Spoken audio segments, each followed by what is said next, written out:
5वां अध्याय। नारद जी का शिव तीर्थों में भ्रमण व ब्रह्मा जी से प्रश्न। सूत जी बोले, महर्षियों, भगवान श्री हरि के अंतर्धान हो जाने पर मुनि श्रेष्ठ नारद शिवलिंगों का भक्तिपूर्वक दर्शन करने के लिए निकल गए।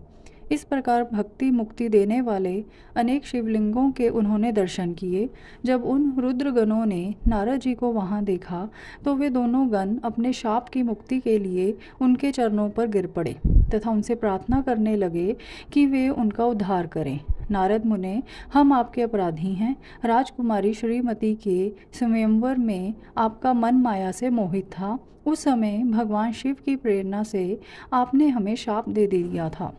अब आप हमारी जीवन रक्षा का उपाय कीजिए। हमने अपने कर्मों का फल भोग लिया है। कृपा कर हम पर प्रसन्न होकर हमें शाप मुक्त कीजिए।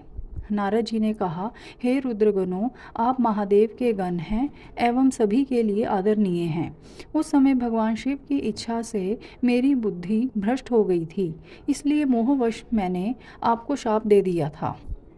आप लोग मेरे इस अपराध को क्षमा कर दें, परंतु मेरा वचन झूठा नहीं हो सकता, इसलिए मैं आपको शाप से मुक्ति का उपाय बताता हूँ।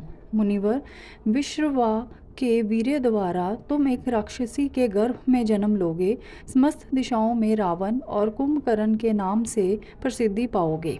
राक्षस राज का पद प्राप्त करोगे।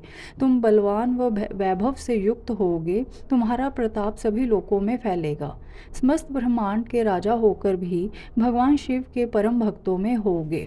भगवान शिव के ही दूसरे स्वरूप श्री विष्णु के अवतार के हाथों से मृत्यु पाकर तुम्हारा उद्धार होगा तथा फिर अपने पद पर प्रतिष्ठित हो जाओगे।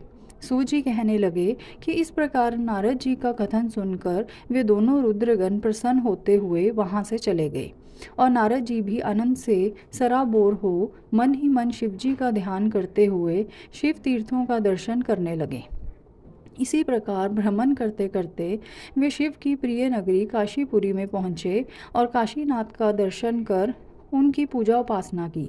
श्री नारद जी शिव जी की भक्ति में डूबे उनका स्मरण करते हुए ब्रह्मलोक को चले गए। वहां पहुंचकर उन्होंने ब्रह्मा जी को आदरपूर्वक नमस्कार किया और उनकी स्तुति करने लगे। उस समय उनका हृदय शुद्ध हो चुका था और उनके हृदय में शिवजी के प्रति भक्ति भावना ही थी और कुछ नहीं। नारद जी बोले, हे पितामह, आप तो परम ब्रह्मा परमात्मा के स्वरूप को अच्छी प्रकार से जानते हो। आपकी कृपा से मैंने भगवान विष्णु के महात्म्य का ज्ञान प्राप्त किया है एवं भक्ति मार्ग, ज्ञान मार्ग, तपो मार्ग, दान